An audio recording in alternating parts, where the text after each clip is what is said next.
You remember the nursery rhyme, if you go down to the woods today, you're sure of a big surprise? Nope. What if that surprise was an eerie, isolated staircase that seemed to lead absolutely nowhere? Hey, it's time to grab your trench coat and magnifying glass as we take a closer look at some of the most puzzling, unexplained mysteries that need some serious explaining.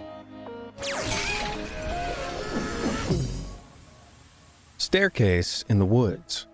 Recently, the internet has been abuzz with reports of some very strange sightings in national forests around the world. And I don't mean the animal kind. It began with a 5-year-old Reddit thread posted to the community r/no-sleep. In the post, a search and rescue officer for the U.S. Forest Service decided to tell some of his creepiest stories from the job. By far the weirdest tale concerns numerous occasions in which he claims to have come across isolated staircases deep in the woods where no man has ever lived. The staircases have no other structure attached to them and look like they've fallen out of the sky, or like the rest of a house has been ripped away. The SAR officer goes on to explain that, at first, he was told the staircases I've seen those staircases in Valheim. Does that count? Were nothing to worry about. But the next time he asked to check them out, he was told by his superiors never to go near them. People in the replies chimed in with their own creepy staircase experiences. Although most were situated across America, soon reports of similar staircases found in Brazil, Portugal, and the Philippines were posted. Reddit user TK622 even came across this moss-covered set in a forest clearing in Germany. And while these may not have been as grand as some of the others people described, they still seem oddly out of place. There are several theories about why these staircases might exist. The first, and perhaps the most logical explanation, is that they are simply the foundations left behind by long-lost settlements after the rest of the surrounding structure has rotted. However, it seems odd that there's no further evidence of such houses existing deep in the woods. Some have also suggested that they could be a type of deer stand, which are enclosed platforms used by hunters to elevate them to a better vantage point. But others have far more sinister ideas. Could these strange sets really be a pulpit for a moonlit cult meeting? And perhaps they're a gateway to another dimension, or worse still, to hell itself. As interesting as these stories may be, it's worth taking them with a grain of salt. After all, the entire r/no-sleep Reddit community is often used to posting short, spooky stories that are treated as fact, with little evidence to back them up. It's also telling that there are so few pictures of these mysterious staircases, but there's no denying that the sheer volume and variety of reports claiming to have seen them makes for a compelling case. Would you venture into the woods to find out for yourself? Maybe. Did it suddenly get cold in here? You might be left scratching your head after this video, but there's one way to make sure to keep your brain satisfied with all the amazing content it needs. And that's by hitting those like and subscribe buttons, duh. Don't forget to tickle the bell icon too, so that you never miss out again. Cue the mysteries. If you wanna check them out. Babushka Lady. On November 22nd, 1963, dozens of people in Dallas, Texas lined the streets to watch President John F. Kennedy's motorcade pass by Delaney Plaza. Little did they know, they were about to witness one of the most significant events in history, when the president was assassinated by former U.S. Marine Lee Harvey Oswald. In the days that followed, police searched for witnesses who could have captured the event on camera. Although the identities of most of the people present soon became known, their investigation revealed that hardly anyone had actually seen what happened. Even those with cameras had them pointed at the president. But there was one individual of particular interest, Babushka Lady. So called because she was wearing a Russian-style headscarf. She was standing on the grass between Elm Street and Main Streets, photographing. I mean, it's not like that scarf. Wearing a scarf is something that only Russian women do, but sure. The moment the fatal shots were fired. The police immediately put out a bulletin requesting information on the unknown woman. Now, nearly 60 years later, we still have no idea who she is or whatever footage she may have taken of the day's events. So, what do we know? A number of bystanders took photos and videos of the day, and Babushka Lady appears in a few of them. In Dallas resident Marie Muchmore's grainy film, she can be seen standing behind Charles Brem and his 5-year-old son Joe. Only seen from behind, she's wearing a tan coat and is standing with a wide stance, holding her arms up to her face. In another video taken by U.S. postal carrier Mark Bell after the shots were fired, Babushka Lady can be seen with her back to the camera again, but this time she has walked closer to the street and stands across from the grassy knoll. Strangely, she remains standing while others around her are running for cover or sitting on the ground in shock. The Zapruder film, possibly the most famous citizen video, offers a frontal view of Babushka Lady, but her camera further obscures her already blurry face.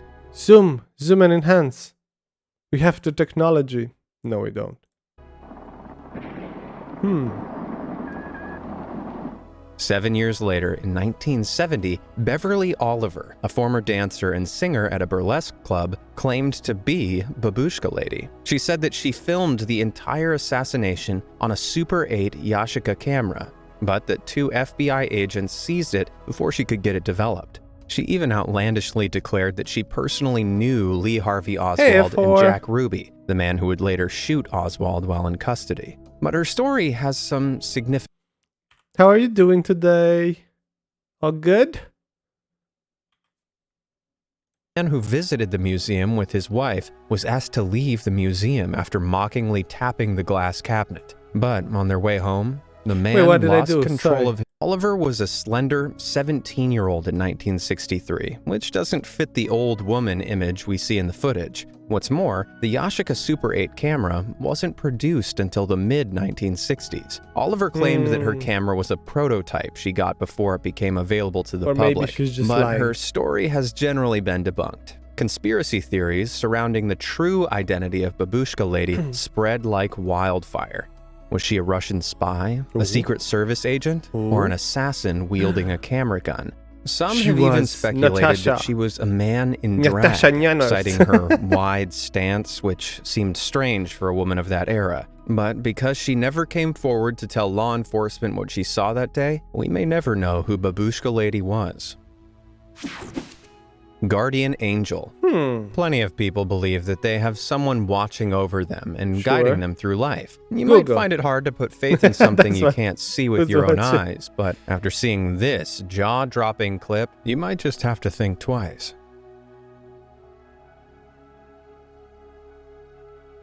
You know, I actually had a weird experience when I was younger, when I was in high school. Some random person talked to me on the streets. And they had me help them with a stray cat. So they helped them put him in a box and bring it some food and stuff like that. And then when I went back to where they were, they just disappeared. So it was really, really, really strange. And I was like a 15, 16-year-old. Not even? Yeah, no, like that, yeah. And they were just like, oh, can you help me with this little stray cat? Let me help them put them in a box and give them some food. And then they just vanished. But they were like a 45, 50-year-old person. That was really strange. Shows shop owner Serdar. And I always thought they were half blind or something, because they were doing that thing that blind people do where they kind of look through you. So it was really, really strange. Anyway, from the Telederi Mahallesi district of Turkey, standing outside his shop when a mystery man walks past and taps him on the shoulder as a lorry speeds into view. This alerts Serdar to a huge metal gate swinging towards him from the back of the truck, which misses him by mere inches as he dives out of the way.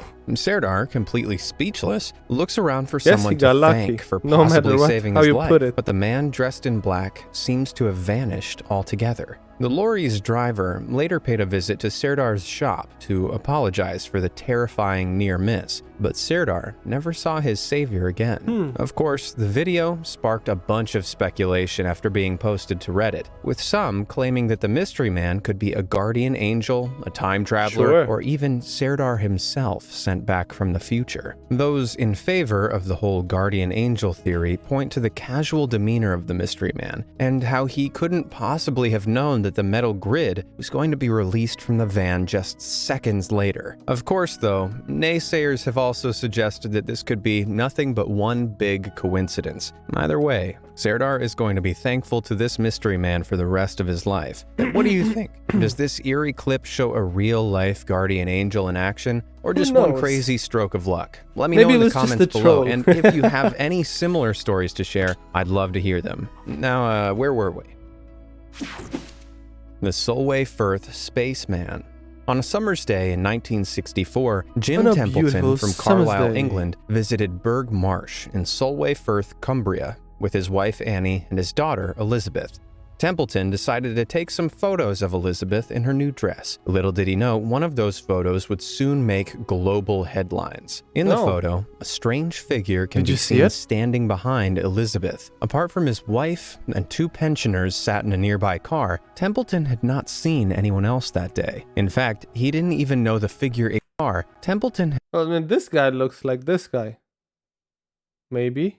I don't know. Had not seen anyone else that day. In fact, he didn't even know the figure existed until the chemist developing Templeton's photos pointed it out. This ominous presence may have puzzled Templeton, but to ufologists, it was clear. How they don't a see, white though? suit, a helmet, a dark visor, Mr. Templeton Don't had they photographed see him on, a like, the spaceman. camera Templeton took a side? photo to the Carlisle police, who claimed it was nothing out of the ordinary. In fact, film company Kodak said the same thing and even offered a reward to anyone who could prove the photo was faked. A reward which was never claimed. The photo caused a media storm and appeared in worldwide news, but the strangest turn of events was a link to the planned launch of a Blue Streak missile in Woomera, South Australia. Just 2 days after Templeton's photograph was taken, the missile test was aborted by technicians who reported seeing 2 men in the firing range. Some reports even claim that the technicians were stunned after seeing the Solway Firth spaceman in Australian newspapers, because the figure in the photograph looked strangely similar to the Woomera apparitions. But that's not all. The Blue Streak had also been built at RAF Spadadam in Cumbria, just a few miles from where Templeton photographed Elizabeth, which also happened to be linked to a recent UFO sighting. Because there's no photographic evidence of the firing range sighting,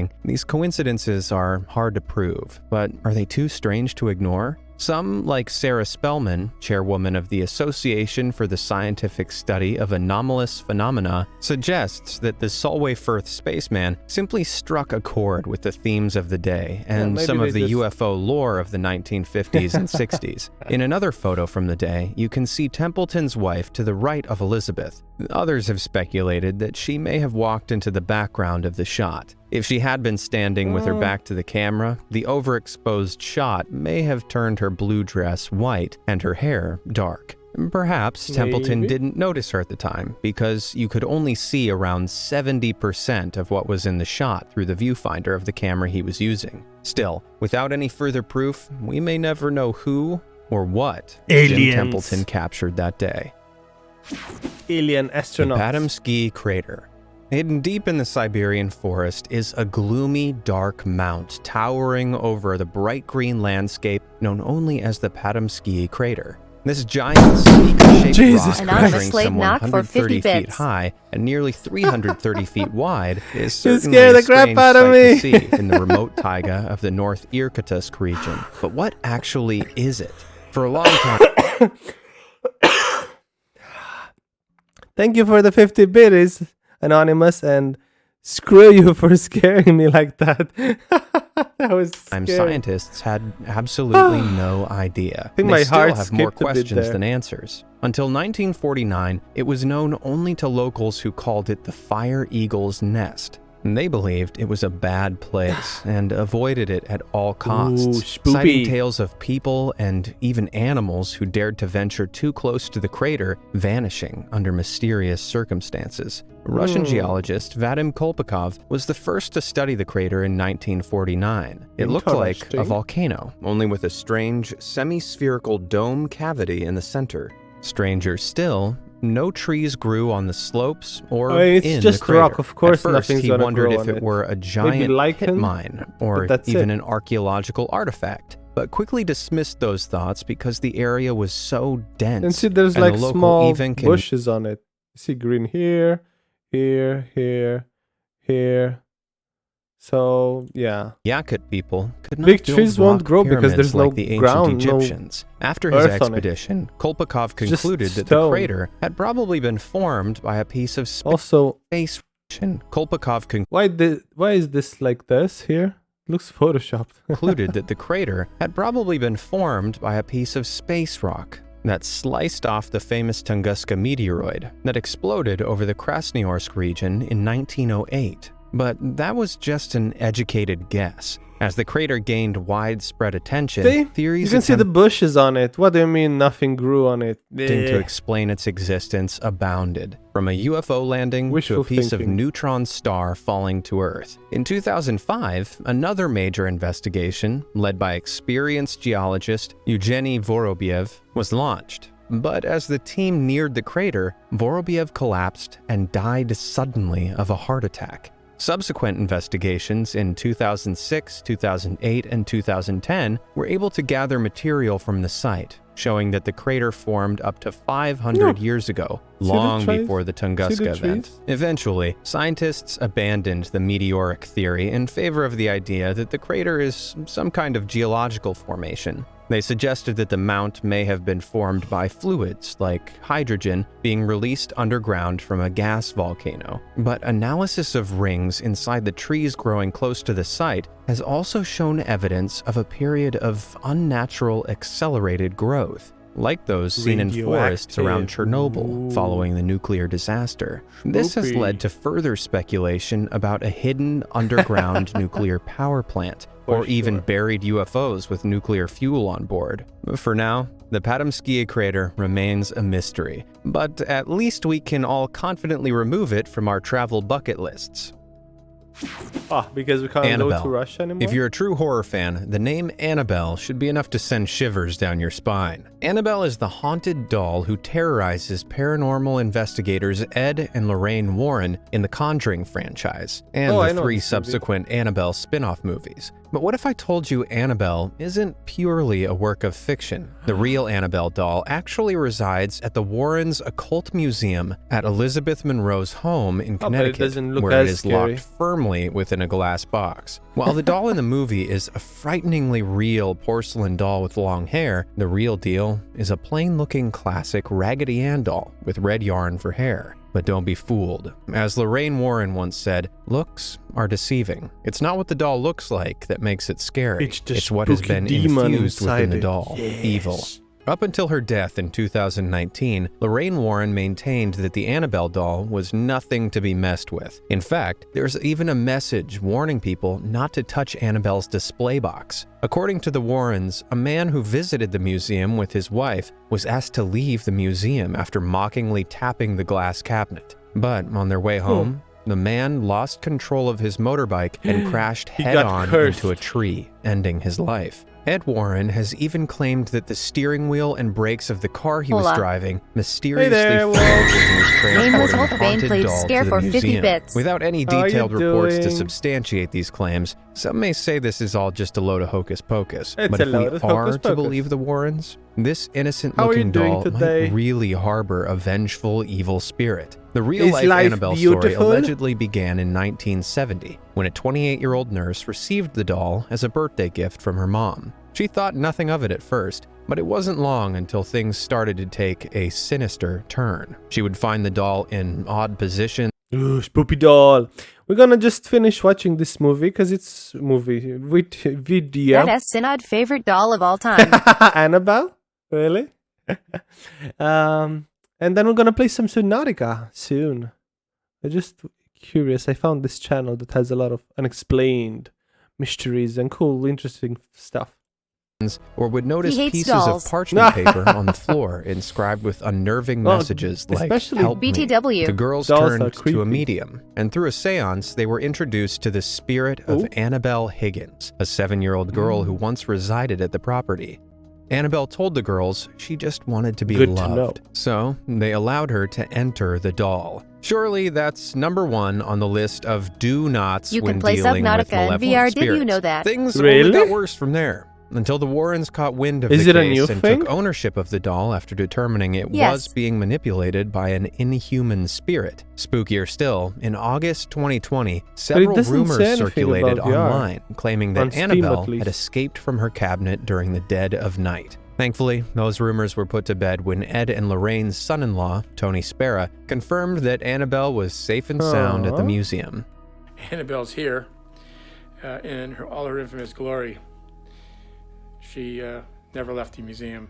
I don't know about you, but this is one mysterious doll I seriously wouldn't want to mess with. Well, I have seen many play Subnautica in VR on Morning YouTube. glory clouds. The world is full of things we can't fully understand, and the so-called morning Did glory they clouds mod of it? North Australia is one of them. Starting around September each year, waves of these spectacular rolling clouds begin to That's true. form in the skies of Burketown, Australia, a phenomenon known since ancient times as Kangolgi to the ancient that's Aboriginal pretty people. cool. These tubular formations can be up to 1,000 kilometers long and 2 kilometers high, and Those can look move at pretty speeds of up to cool. 60 kilometers per hour. Power gliders often cruise up to meet the clouds, turn off their engines, and float along and over their outer edges, sometimes traveling over 500 miles before landing. Eerily, as the clouds pass overhead, conditions on the ground reportedly become calm and quiet. These unique cloud formations have been known to appear in other parts of the world, like this one over Lake Michigan, but not as regularly and predictably as in this part of Australia. But what are they, and why do they form? Well, Clouds. despite being studied fairly extensively, BRB the morning really glory need go to cloud is bathroom. still Okay. very much a mystery. As the name suggests, roll clouds, low-flying formations that can accompany thunderstorms or form from sea breezes, roll along a central axis. Although they can develop on their own, they more frequently occur in successive waves up to 10, like enormous ropes strung out across the landscape. And we may know what they are, but no one really knows why they form, clouds. especially in such a specific area. In northern Australia, the leading theory is that the unique combination of land and sea is responsible for the regular appearance of the phenomenon. Breezes hitting both sides of the Cape York Peninsula on the east side of the Gulf create the first line of cloud. But as the cold night air descends, it hits a warm inversion layer over the water and ducks beneath it, creating the rolling pattern. Moist air in the morning forms the clouds, which last until the day heats up and the inversion layer disappears. Although this seems to be a fairly safe bet, no one has yet figured out exactly what causes these utterly bizarre clouds, They're pretty especially cool, outside though. of Australia. All I do know is that cloud surfing sounds super fun. Oh, this one I've Time-traveling seen hipster. before.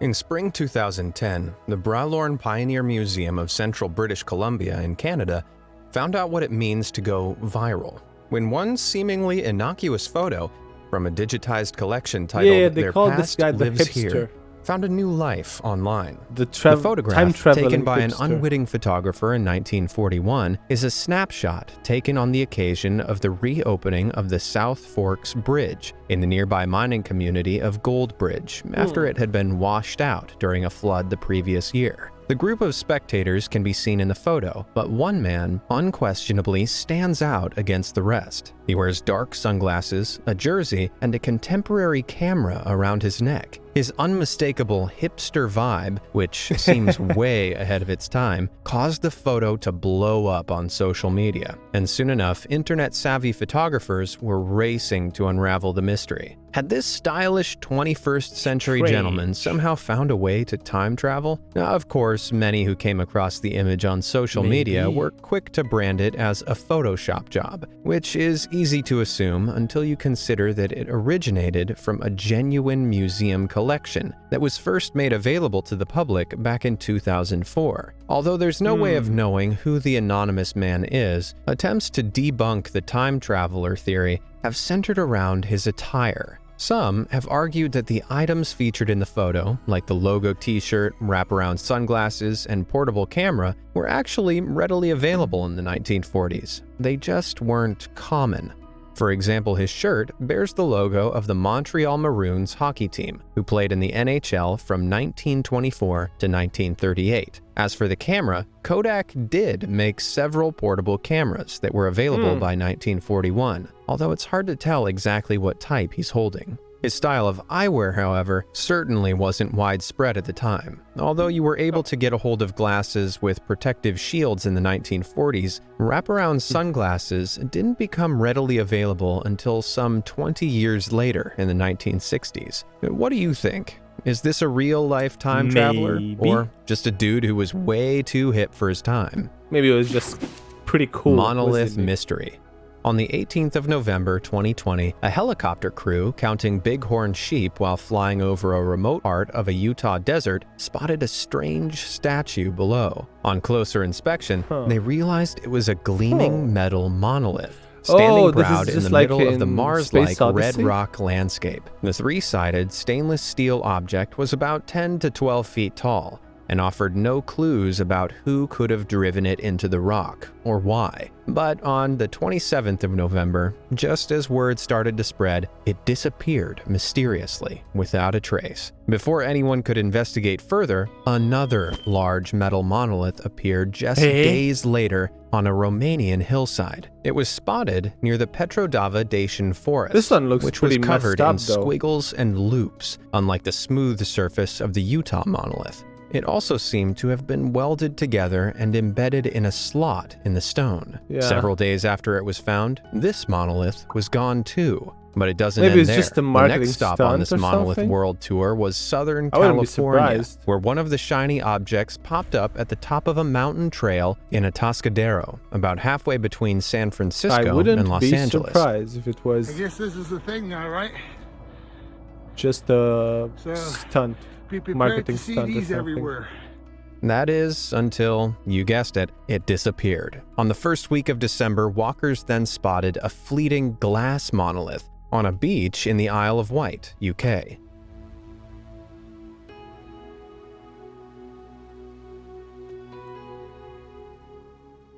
Among the next destinations to be visited by monoliths were Spain, Germany, and Colombia. But what are they? Who or what is responsible, and why are they appearing all over the world? The structures have been compared to the movie 2001: A Space Odyssey, in which an alien monolith is a recurring symbol. Perhaps the whole thing was started by a new wave artist who also happened to be a big Kubrick fan.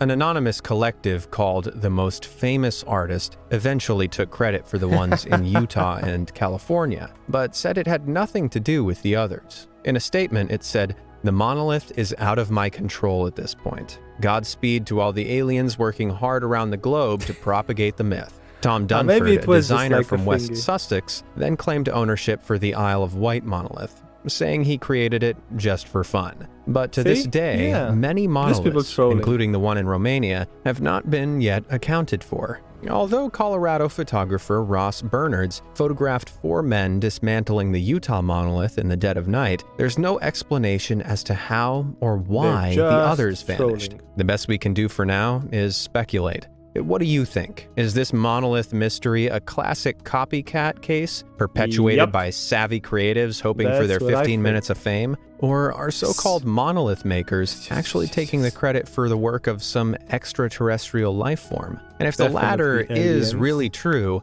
what are you trying to tell us, little green dudes?